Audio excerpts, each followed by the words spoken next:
सत्संग सिमरन और सेवा में निरंतर लगे हुए हैं, उनको महाराज ने धन्य कहा है। और जिनका शरीर हष्टपुष्ट है,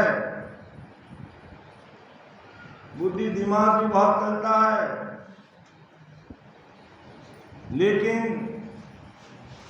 अपनी जीवात्मा का कार्य करने के लिए ससुर परमात्मा की भक्ति नहीं करते, उनको धिक्कारा भी है।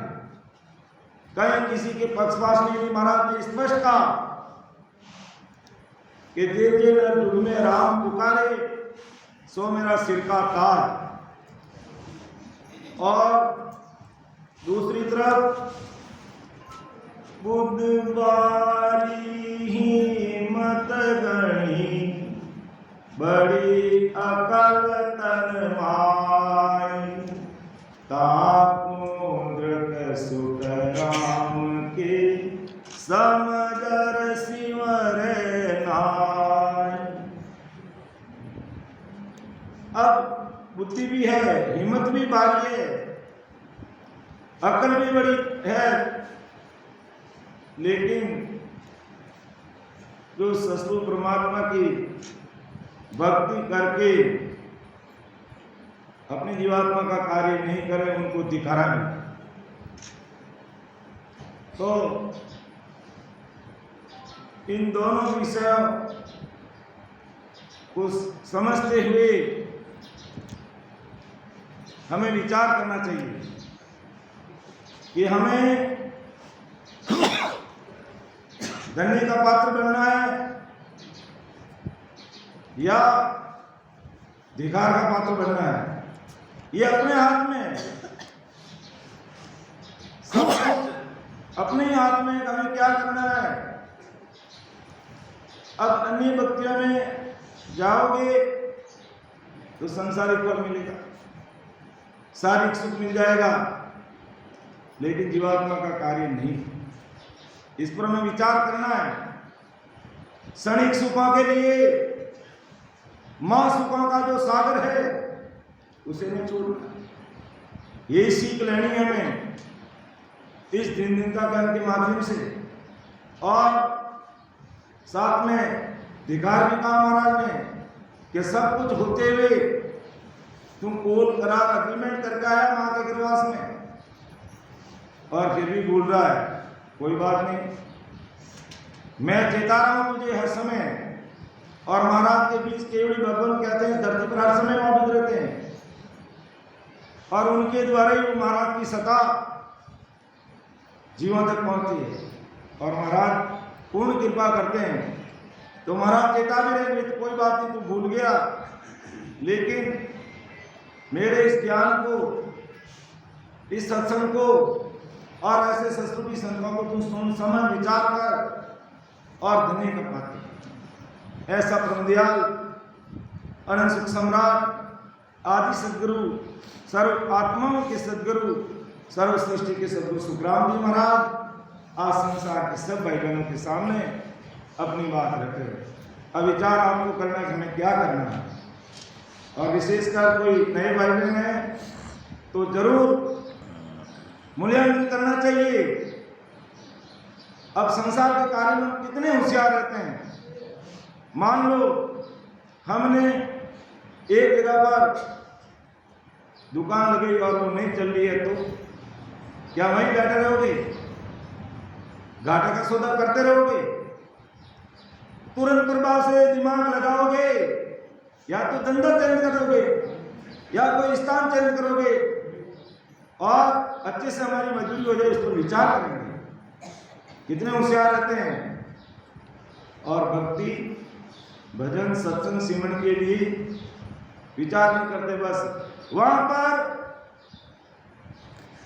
अपने बडेरों का, पुरुषों का, बडेरा शब्द समझते हैं, पुरुष, अपने जो पुरुष उनको आड़े लाते हैं, उनको आड़े लाते हैं कि वो जो कर रहे हैं हम वही करेंगे।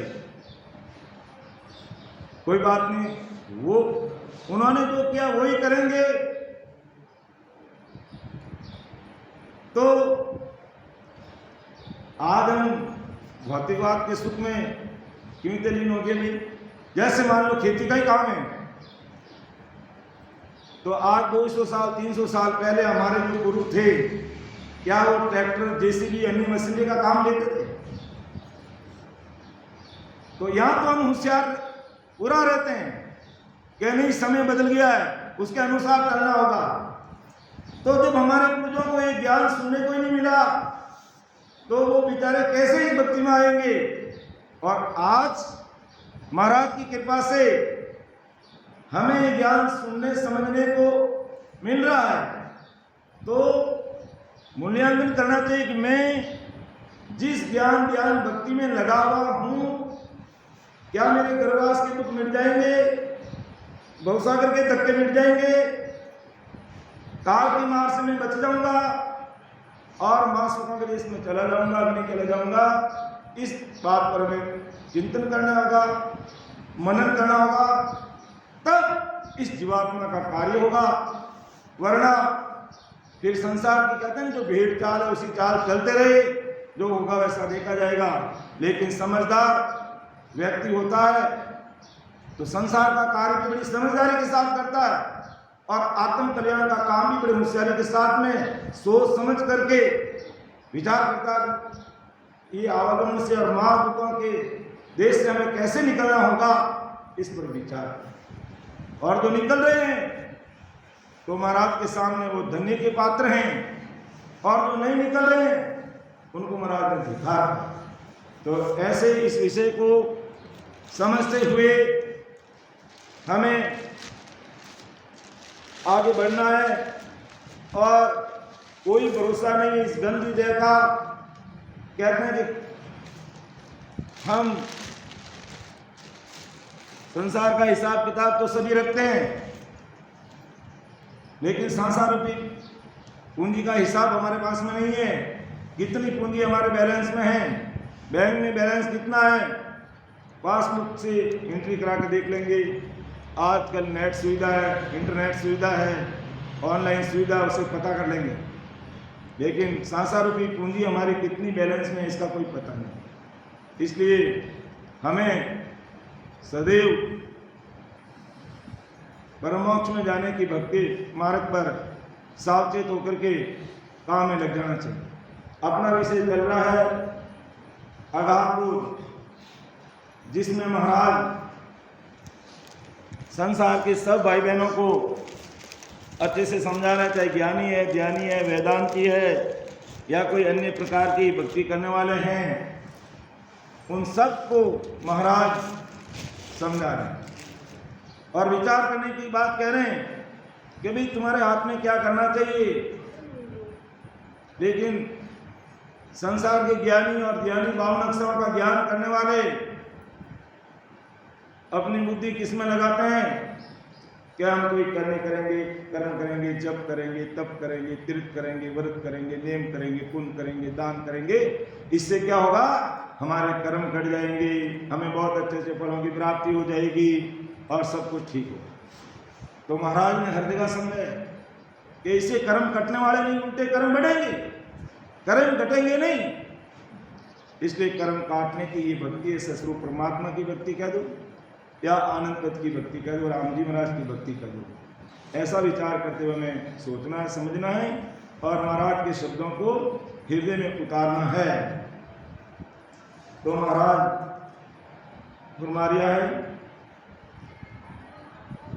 कि केवल बीज सत ओ मार्ग सेज सदा घट जागे, उलटर हंस चढ़े धड़ ऊपर, ध्यान समाधि लागे। आनंद की भक्ति की बात महाराज कहते हैं कि उल्टा ये केवल बीज यानी सत पाने का मार्ग से है। ये केवल बीज सत्तो मार्ग से सतागत जागे। और संसार में कोई अष्टांग योग, हठ योग, नाना प्रकार का योग साधना करता है, उसमें प्रेम और प्रीति नहीं आती है। और इस मार्ग में अति शीघ्र कोई सस्वरूप राम जी के नाम की भक्ति करता है, वो प्रतीत और प्रेम प्रकट हो जाता है। हटियों की साधना में बस ये शब्द या उसकी वो साधना करने में ध्यान देता है, प्रतीत और प्रेम से कोई लेना देना नहीं रहता है, और फिर भी कार्य अधूरा रहता है, फिर भी कार्य अधूरा रहता है। तो सस्वरूप आनंद की गति जानने वाले सद्गुरु के अनुसार विधि करने पर हंस के घट में आनंद पद का केवल बीज सहज से प्रकट हो जाता है। अर्थात जिन सद्गुरु जी महाराज के पास में ये नहनचर निजनाम की सत्ता से वो ओतप्रोत है, और वही भवतारी संजन सद्गुरु जी महाराज विक्रम संवत 1783 अर्थात 1783 में इस धरती पर प्रकट हुए और अनंत जीवों को तारने के लिए आए। और ऐसे महापुरुषों का ज्ञान में सुनने और समझने को मिल रहा है।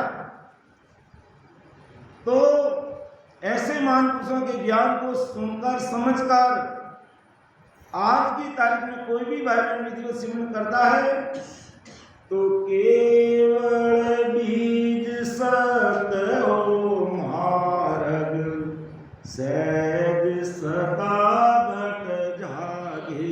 सहज में सता घट में जागे और उसके रग रग रोम रोम में एहसास होने लग जाता है।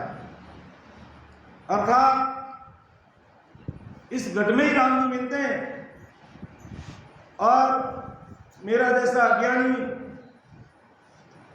राम जी को कहीं और ढूंढता है और जगह पे राम जी नहीं मिलते हैं। राम जी इस घट में ही मिलेंगे, लेकिन वो राम जी मिलने की ही तक नहीं। तो केवल बीज सत हो मार्ग सहज सता घट जागे।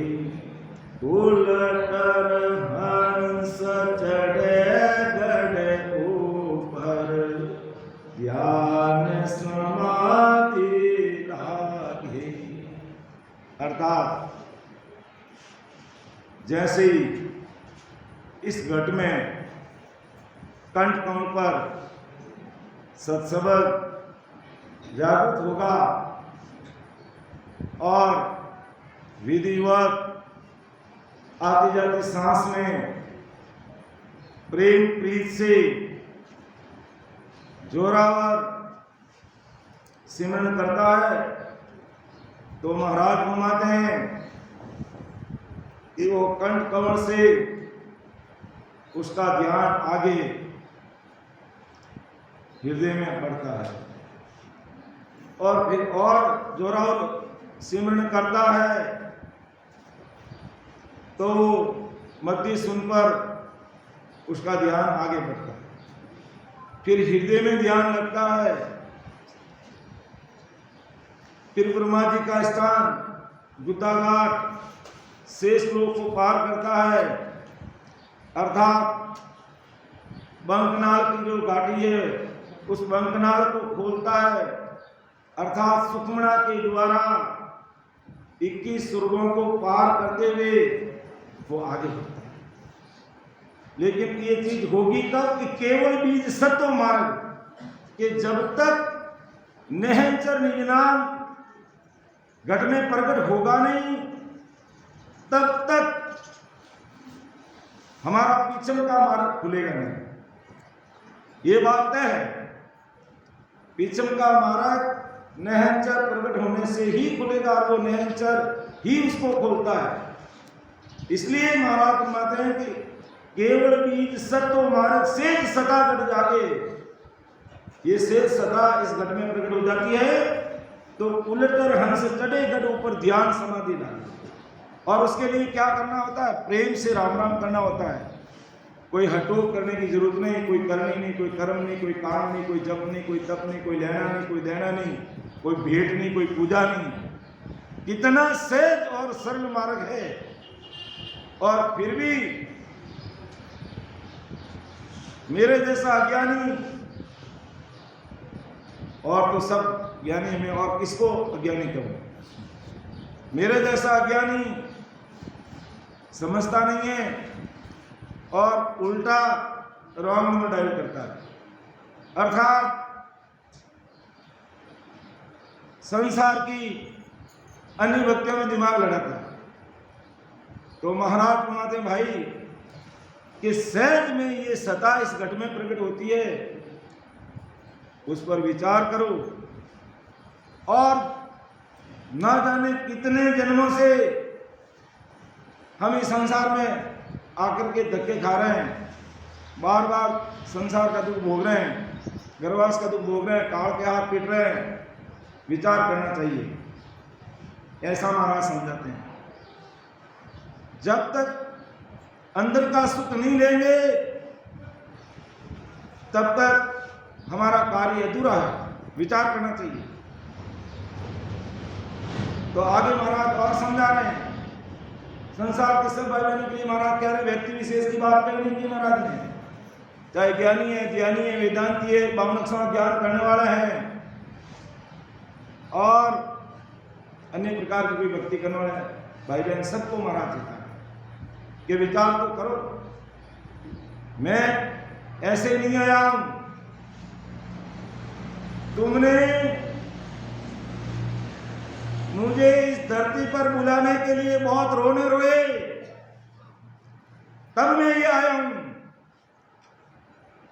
कि तुम इस त्रिगुण माया में ऐसे फंस गए।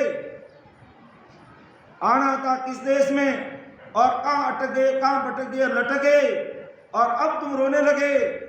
तो ससुर साहिब ने दया की है, इसलिए मैं इस धरती पर आया हूं तुम्हें कहने के लिए, मेरी बात पर विचार करो।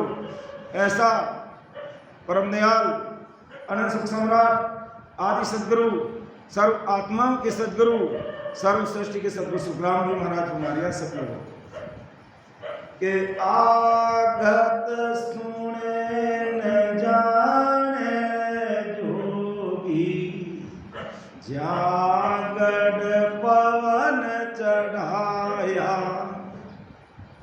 जो राम नाम में डायल करते हैं ना और बाहर का वेश देख करके उसके लट्टू बन जाते हैं, विचार कर लीजिए। स्पष्ट महाराज कह रहे हैं कि हम काम कौन कर रहे हैं और उनकी पहुंच कहाँ है, मैं आपके सामने रख रहा हूं, विचार करो। महाराज फरमा रहे हैं, महाराज कह रहे हैं थोड़ा ये सब ठीक नहीं लगता। भीलवाड़े में एक भाई जी थे, जोधपुर ऑनलाइन सत्संग दे रहे थे, तो भाई जी ने चिट्ठी लिख करके, छोटी सी एक चिट्ठी लिखी और उसको प्लास्टिक बैग में पैक किया और उसके आग से पीने लगाई। और जब मैं जयकारण गया और वह सत्संग में आए और चुपचाप मुझे वो चिट्ठी पकड़ा दी। यो मैं आपसे एक निवेदन करती हूँ, भाई साहब आप कभी भी महाराज कहते हैं, महाराज कहते हैं मत बोलना, आप महाराज फरमाते हैं। इतने बड़े महात्मा संत भोतारी संत ने, तो तब से मुझे जब भी मुंह से कहते शब्द निकलते ही गलती का एहसास करता हूँ। तो परम दयाल सतगुरु सुखराम जी महाराज फरमाते हैं कि आगत सुने न जाने जोगी, जागड़ पवन चढ़ाया। सूर गुण निर्गुण कहो क्या जाने, राज जोग की भाया। धन्य महाराज को और धन्य महाराज के अन्य शब्दों कैसी भारी सीख हमें दे रहे हैं कि जिस योगी ने पवन को यानी सांसा को भ्रकुटी में चढ़ाया कि आगत सुने में जाने जोगी, जागड़ पवन चढ़ाया, यानी भ्रकुटी में सांसा खींच लिए। तीन लोग की भक्ति करने वाले कुंडली जागृत करके शंखनाद से ऊपर बढ़ते हैं और भ्रकुटी में अपनी सांसा चढ़ा लेते हैं। उनके बारे में महाराज कह रहे हैं। और कुंडली की जगह पर महाराज ने अपनी भाषा में क्या कहा, शेष लोगों को पार करना।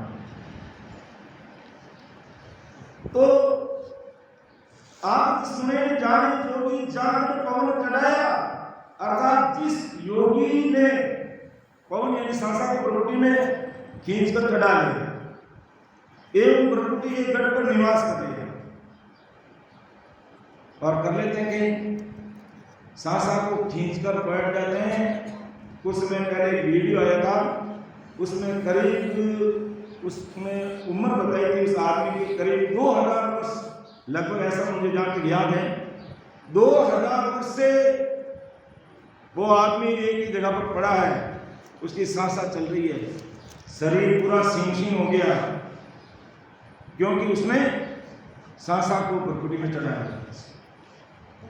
तो इतना करने के बाद और इतने वर्ष भी बीत गए, लाख वर्ष तक भी बैठे रहते हैं, तो क्या परम दयाल सतगुरु सुखराम जी महाराज फरमाते भाई क्या इसे प्रमोक्ष होने वाला है उस योगी का, उस योगी का जिसने सांसा को प्रकृति में चढ़ा करके बैठ गया, कि उसको ऐसे ही गुरु ज्ञान मिला, उसकी गलती नहीं है, क्योंकि उसने ऐसे ही गुरु का शरण लिया और उनके पास जो ज्ञान था उन्होंने बता दिया और उस व्यक्ति ने फॉलो कर लिया और उसने वो लग गया।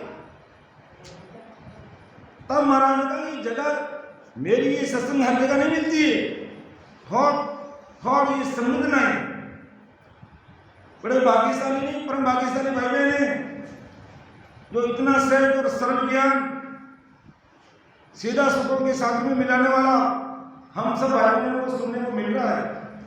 और इस शेर साहिब राधा कृष्ण जी महाराज की तपोभूमि में विचार कीजिए हम कौन से रास्ते पे चल रहे हैं और कौन से रास्ते पे हमें चलना चाहिए। अपने खुद के लिए हित के लिए बात कर रहे हैं महाराज तो परमात्मा के लिए आए, ऐसे नहीं महाराज इसलिए आए कि आपको ज्ञान देते हुए कोई धन कमाने के लिए आए यहाँ इस धरती पर कि मुझे तुम्हारी किसी प्रकार की भेंट नहीं चाहिए, तुम ससुर राम जी की भक्ति करके ठेठ पहुंच जाओगे यही मेरी भेंट है। तो वहां पहुंचे तो संसार में आकर के पेट की भी करो ठेठ की भी करो, केवल पेट की करते रहे तो कार्य होने वाला नहीं है। हमें ठेठ का काम भी करना है। संसार की बिल्डिंग बंगले तो सब बनाते हैं लेकिन आगे का महल कौन बनाता है, तो समझदार होता है, अपना आप को मूल्यांकन करके सीधा मतलोक से हमलोक जाने का रास्ता जो इस शरीर में उसको पकड़ लेता और उसको रास्ते को काटता बदन सिमन करते हुए, तो वो जितने जी आगे का महल बना लेता है और जब शरीर छूटता है वो डग डग डग डग हंसते हुए परमोक्ष की प्राप्ति होती है। और वो हमें भी करना है क्योंकि ऐसा परम दयाल सतगुरु सुखराम जी महाराज कहते हैं। तो